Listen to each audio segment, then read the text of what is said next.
Un référendum, une voix.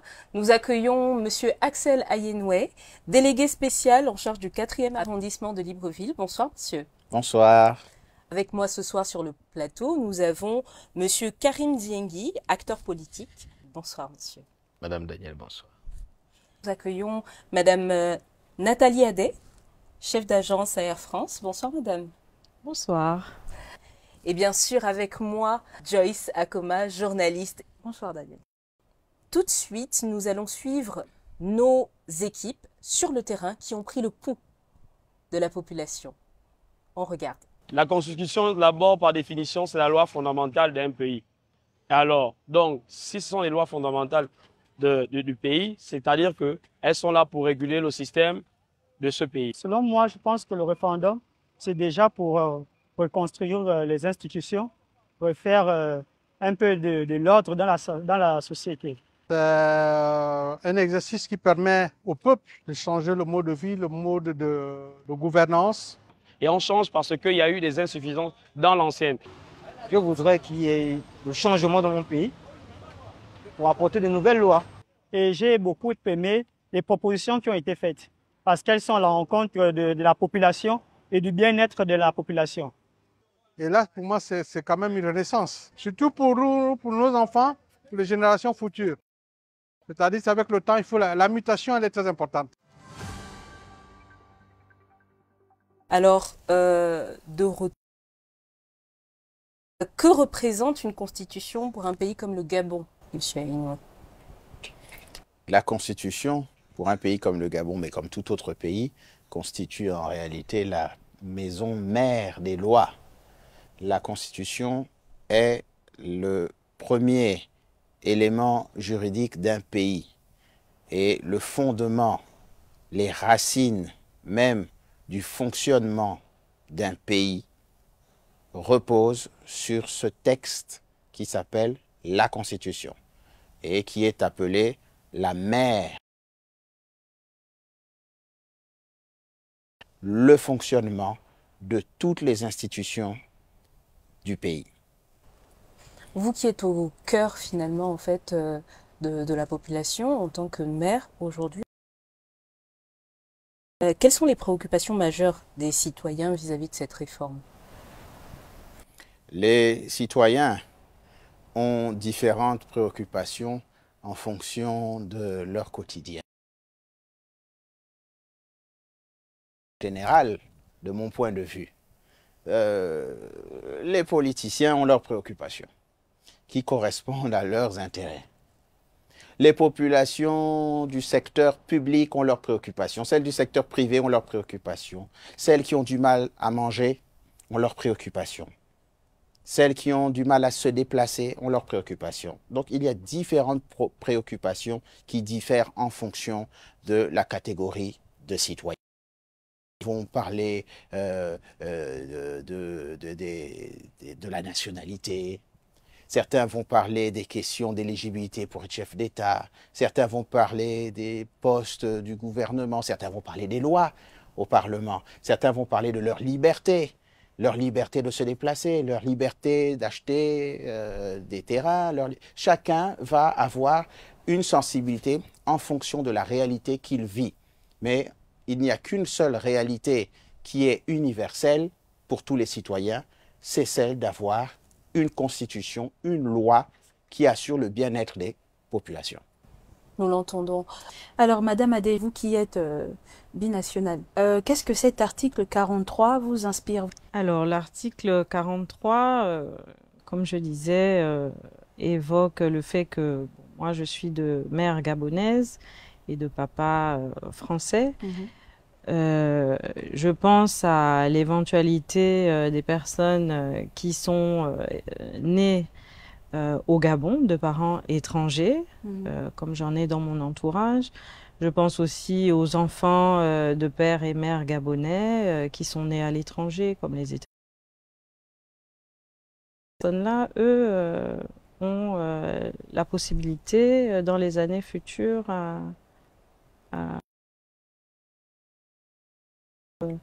étant binationaux, on est tout de suite d'emblée discrédité. Oui. Je pense également en fait que sur cet article 43, il répond un peu, mais vous qui discutez justement en fait avec d'autres personnes binationales, qu'est-ce que vous en pensez personnellement de cet article-là, de ces prédispositions finalement qui ont été écrites et proposées finalement au peuple gabonais? Bon, après, honnêtement, moi, j'ai pas du tout l'intention de me présenter en tant que président de la République, donc je pense pas forcément à cela, mais pour des personnes qui veulent, moi, mon avis, bon, c'est que je pense qu'on essaye d'être juste et équitable en se disant, bon, c'est quand même un poste, c'est quand même une responsabilité à haut niveau et l'envoi de soi un Gabonais et voilà un petit peu. Hein. C'est légitime de proposer un article tel, mais Avec après, des nuances. toujours message existe partout. Hein. Après, c'est un avis personnel. J'aurais deux questions justement en fait pour Monsieur Ayenoué.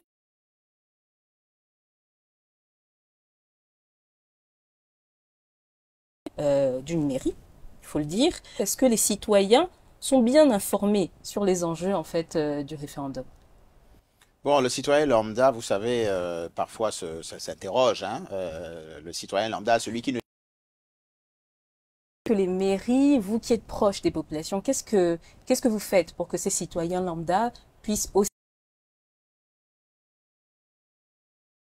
à leurs questions, parce que nous sommes des mairies, nous sommes partie prenante de l'élection. Solliciter, qui ont des questions à nous poser sur la question de la Constitution. De quelle manière communiquez-vous? De la manière le face-to-face, en contact, c'est-à-dire à travers nos chefs de quartier, à travers du porte-à-porte ou à travers les portes de la mairie qui sont grandement ouvertes. Vous savez, et mon bureau également. En fait, de le redire parce que aujourd'hui, on est au mieux aux populations en fait, où est-ce qu'il peut s'informer? Si aujourd'hui justement, vous parliez en fait des chefs de quartier, y a-t-il d'autres lieux, ceux qui sont à l'intérieur du pays ou autres, pour avoir plus d'informations justement sur les échéances référendaires?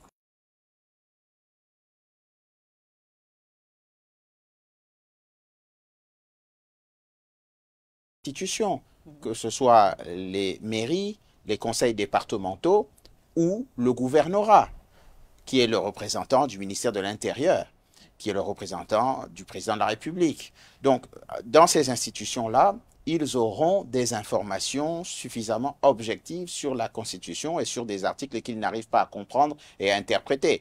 Bien sûr, pour ceux qui lisent. Maintenant, si des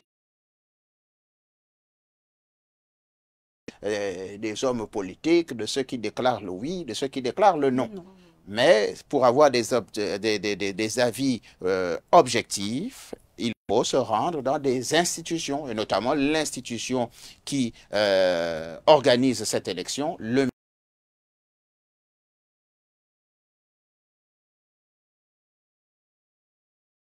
Vous parliez avec Madame Adé de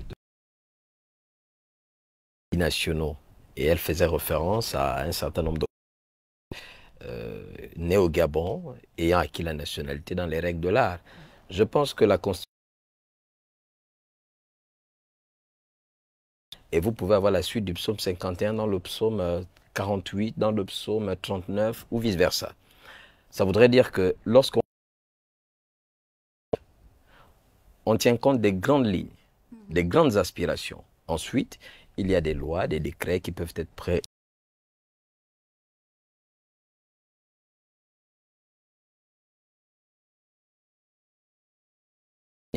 pour encadrer et définir un certain nombre de choses qui auraient été omis dans l'élaboration.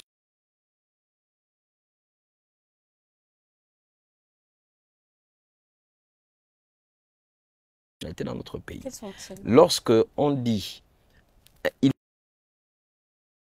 Il faut être né au moins d'un parent gabonais, il faut être né gabonais et au moins d'un parent gabonais. Cela sous-entend que si votre parent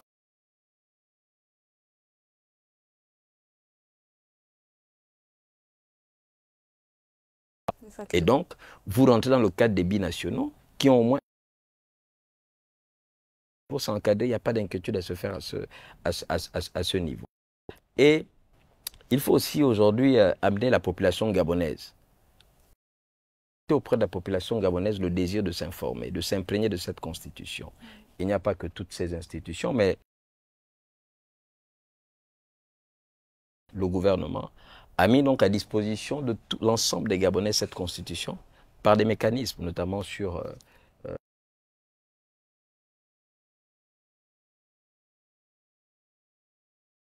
les zones retirées à l'intérieur du pays peuvent, comme le disait M. Ayeno, se rapprocher des autorités indiquées. Mais nous devons tous avoir l'ambition de connaître et de s'imprégner de cette constitution. Parce que, comme je le disais tout à l'heure, à l'entame de l'émission, qu'il y a eu un préalable sur l'élaboration de cette constitution. Il y a eu d'abord un appel à l'ensemble de la population à contribution, 38 000 contributions qui nous a amené au dialogue national inclusif. Et aujourd'hui, il y a le projet donc, de constitution. Donc chaque Gabonais doit avoir le désir de s'imprégner, de comprendre cette constitution. Moi, par exemple, j'ai double casquette. Je suis à la fois un acteur politique, mais un acteur social. Parce que je suis un homme de tradition. Je défends la tradition. Et j'ai été d'ailleurs agréablement surpris que dans le préambule, on ait ajouté la notion d'ancêtre. Et les hommes de tradition et de culture, appelés trivialement au Gabon Ganga, auront désormais un cadre normatif parce qu'ils ne seront plus considérés comme étant des charlatans. Parce que dans un passé récent, ils n'étaient pas respectés.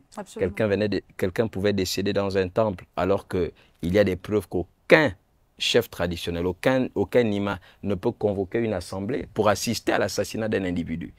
L'individu, il cherche la santé parce qu'il cherche la vie. Ce monsieur est reconnu par l'ensemble de ses pairs comme étant un maître spirituel. Quelqu'un vient à décéder, il est humilié. Il est affiché à l'Union comme étant un charlatan. Aujourd'hui, ce ne sera plus possible. Lorsque cette constitution sera votée, chaque tradition ira s'adresser au ministère de l'Intérieur, qui est d'ailleurs le ministère du culte, pour se mettre dans les règles de l'art, pour se mettre dans un cadre réglementaire et sera considéré comme un véritable praticien à part entière. Monsieur Nzengi, on a bien compris. Tout de suite, nous passons aux interviews de personnalités. Ce référendum est un geste fortement démocratique. L'importance de ce référendum réside dans la liberté aux citoyens de s'exprimer, d'exécuter leurs droits, de mesures proposées par le pouvoir exécutif. En tant qu'artiste, oui, d'abord, parce que ma voix compte. Et là, elle compte même doublement. La responsabilité, notre notoriété, notre visibilité, on a le devoir de sensibiliser. L'art peut analyser le fonctionnement d'une société en montrant ce qu'elle a de meilleur comme ce qu'elle a de pire. L'art touche les émotions, les sentiments les plus profonds. L'art prend position. L'art est l'un des moyens les plus efficaces en communication, de par son impact. C'était Chanel Lakinda, le feu, le feu, le feu. Un référendum, une voix. J'aurais une autre question pour vous, justement. Comment cette réforme pourrait-elle modifier la répartition du pouvoir au Gabon?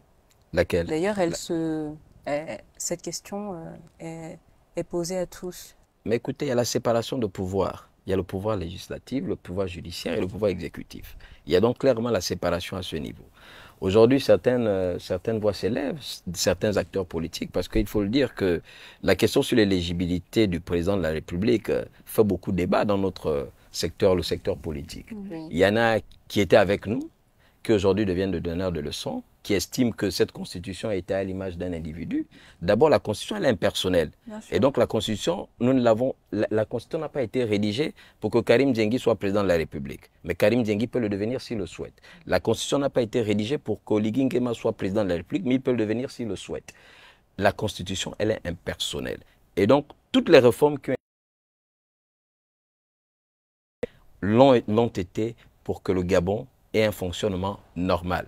Et un Gabon qui rentre à nouveau dans le concert des nations. Parce que, comme le disait tout à l'heure Ayeno, la difficulté, c'est que si cette constitution n'est pas votée, mais nous restons à l'état, il faut donc sortir de la situation exceptionnelle qu'est la transition, pour retourner dans un état démocratique, pour retourner dans l'ordre constitutionnel, pour que les élections présidentielles soient rapidement organisées et que chaque citoyen, chaque Gabonais, aspirant à la magistrature suprême, se manifeste et qu'il ait un projet de société. Les Gabonais auront à juger qui de ces Gabonais pourra justement diriger aux destinées de notre pays pour les 7 prochaines années. Donc là, il s'agira d'un autre talk. Joyce. Enfin, oui, juste renchérir pour préciser qu'en réalité, aujourd'hui, nous sommes assis pour parler du référendum, c'est-à-dire le vote. Mais il faut que les populations comprennent qu'en réalité, le vote n'est que la finalité d'un processus d'échange et de discussion. C'est ce qui a été. Comme vous l'avez précisé tout à l'heure. Ce n'est pas un ensemble de textes sortis d'une pochette surprise. C'est des lois sur lesquelles des personnes, des professionnels du droit, se sont assis pour discuter. Moi, je voudrais peut-être revenir sur la question de la binationalité ou le concept de discrimination. Hein? C'est un concept qui existe en loi. Hein? On appelle ce concept la discrimination positive. D'accord?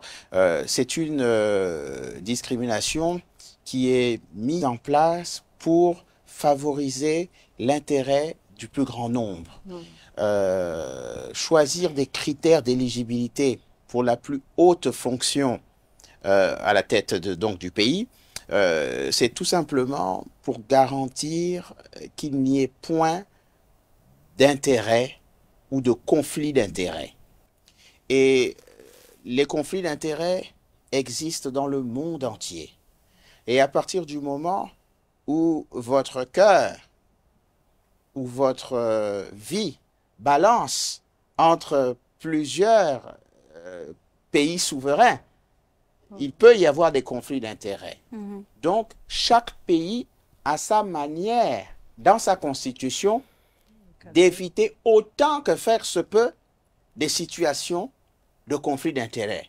C'est pourquoi, aux États-Unis, vous pouvez avoir 2 Américains, l'un pourrait être éligible, l'autre pas. Parce que l'un est né sur le territoire américain, même si ses parents sont étrangers, et l'autre est né à l'extérieur. Celui qui est à l'extérieur, est né à l'extérieur, ne pourra pas. Ce sont des critères, tout simplement, pour pouvoir éviter le conflit d'intérêts autant que faire se peut. Même dans le pays voisin, il y a des critères comme le Cameroun, pour ne pas le citer, la double nationalité n'existe pas. Au Cameroun, vous êtes Camerounais, vous renoncez à la seconde nationalité et vice-versa. Donc chaque pays a sa manière d'exprimer son vœu d'éviter les conflits d'intérêts. Et donc notre constitution, notre projet de constitution également pose des critères pour éviter le conflit d'intérêts entre les différentes patries auxquelles les uns et les autres peuvent appartenir par la nature. Et après, comme l'a dit M. Karim Diengui tout à l'heure, c'est que en réalité, cet article a été assoupli et revu par rapport à l'ancienne constitution. Il faut même ajouter à cela, le président doit avoir une épouse au moins née d'un père, enfin, au moins née d'un parent gabonais. C'est précisé. C'est précisé. Mesdames et messieurs, je suis marié à une étrangère. À supposer que je sois marié à une étrangère. Ce n'est pas le cas, je suis marié à des Gabonaises. À supposer que je sois marié à une étrangère, les problèmes de cœur parfois peuvent se mêler à la gestion d'un espace, voire un pays. Ma femme est d'origine étrangère, ça voudrait dire que je peux aller investir chez ma belle famille. Parce que chez nous, les Bantous, le beau-fils a le devoir ou la qualité à la fois d'investir chez soi, mais également d'investir chez son épouse. Plus que nous participons au deuil, au retrait de deuil, et lorsque un beau-fils arrive chez ses beaux-parents, il vient, comme on le dit, en garçon, avec donc tous les artifices nécessaires pour épater sa belle famille, pour prouver à sa belle famille qu'ils ont un beau-fils dans la famille. Moi, je pense que c'est nécessaire et c'est important. Au Gabon, nous avons des très belles femmes. Il est temps pour nous d'épouser nos sœurs gabonaises. Monsieur Ayenoué, une précision? Oui, je voudrais dire qu'il faut faire attention, il ne faut pas masculiniser la fonction de président de la République. C'est intéressant. Autant il est suggéré pour accéder à cette fonction-là de président de la République qu'un homme puisse épouser une Gabonaise, autant une femme peut aussi pouvoir vouloir accéder à ce poste-là de président de la République, et l'obligation lui est aussi donnée d'avoir un époux gabonais qui a un parent au moins gabonais. Ça, c'est une chose qu'il faut préciser. Une autre chose que la Constitution, sur laquelle la Constitution n'est pas très explicite. Un homme, il n'est pas interdit à un homme d'épouser une femme étrangère et postuler au poste de président de la République. Non, puisque en République gabonaise, il existe le régime polygamique. Effectivement. Donc, si le cœur vous oriente vers une femme étrangère, sachez que si votre cœur veut aussi vous orienter sur la chaise de la magistrature suprême, il faudra rajouter à cette femme étrangère une femme locale qui viendra également donc vous rendre éligible à cette fonction de président de la République, parce que en République gabonaise, il existe la monogamie, il existe également la polygamie. Donc ce sont des choses qu'il faut relever, et parfois c'est des petits détails comme ça que les gens négligent. Et négligent, effectivement. Parole de mère. Parole de mère.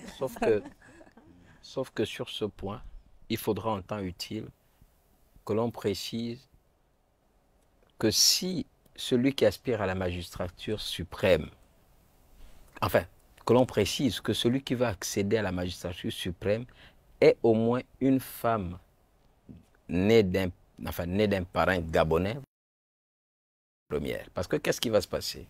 Si la première épouse d'un individu, d'un compatriote qui aspire à la fonction de président est une femme d'origine étrangère, il ira prendre une mascotte gabonaise pour atteindre son objectif et à la limite la maltraiter.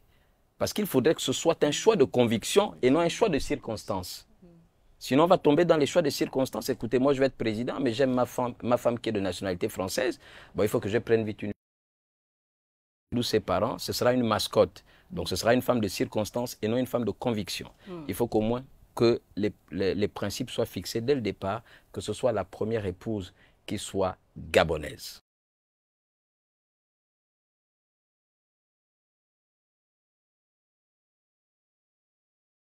Souveraineté de notre pays. Bon, pour les femmes de ce plateau aujourd'hui, Monsieur qu'est-ce que Diengui, vous en dites? excusez-moi les femmes, excusez-moi, je voudrais juste vous dire, Monsieur Diengui, que pour les intérêts politiques des uns et des autres, même une seule femme, quelqu'un peut la transformer en mascotte. Même l'avoir une seule pour qu'elle soit gabonaise et avoir celle du cœur étrangère, s'il veut ses intérêts, il peut la transformer en mascotte. Donc, je crois que la Constitution telle qu'elle est aujourd'hui présente les choses de manière globale. Maintenant, si on veut aller dans les considérations de prévenir que X ou Y, qui est premier, qui est deuxième, qui est troisième, je pense qu'on pourrait s'en mêler beaucoup les pinceaux.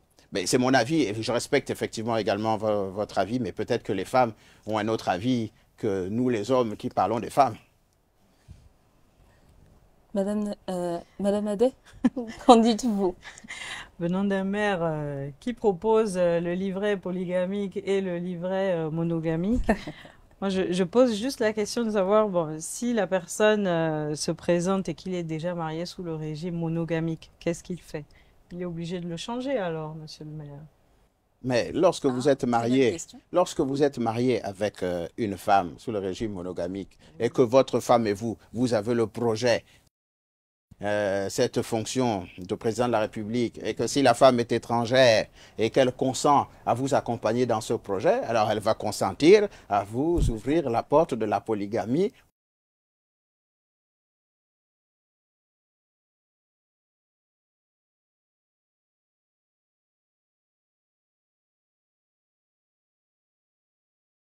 La Constitution établit les principes généraux. Voilà. Voici l'avis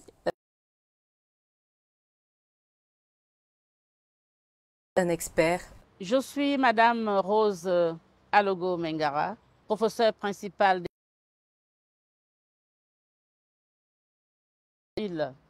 J'ai été plusieurs fois conseiller de ministre, maire de la commune et enfin commissaire de la République. Je pense que le référendum, c'est le fait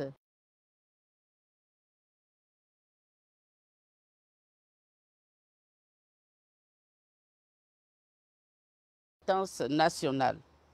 Le référendum nous permettrait de valider la nouvelle constitution de notre pays. C'est une démarche de consultation du peuple pour qu'il se prononce sur le oui ou sur le non. Une démarche démocratique, à mon avis, qui considère que la dernière décision revient au peuple. Les femmes et les jeunes dans notre pays constituent l'essentiel de notre population. Leur participation massive au choix qu'ils feraient est déterminante pour l'avenir du Gabon.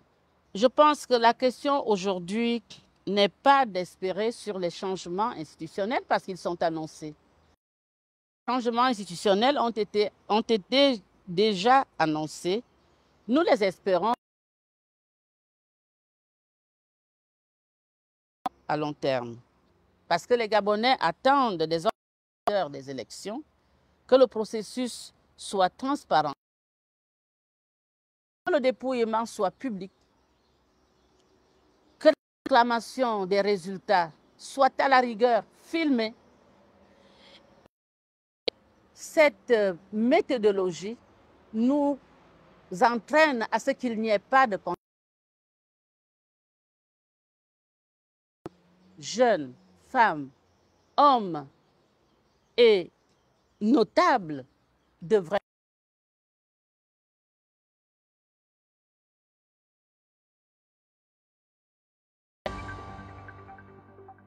Joyce, juste avant de juste nous rappeler les modalités pour le vote. Pour participer au référendum constitutionnel prévu pour ce 16 novembre 2024, il faut se munir nationale ou de sa carte d'électeur, de son récépissé de carte d'identité nationale ou de son passeport. Nous remercions tous nos invités. Nous remercions nos internautes qui nous ont toujours envoyé beaucoup de force. Merci. Nous remercions également Chloé Boutique. C'était une coproduction en fait du CTRI News et de Oreb Group. Merci et à bientôt.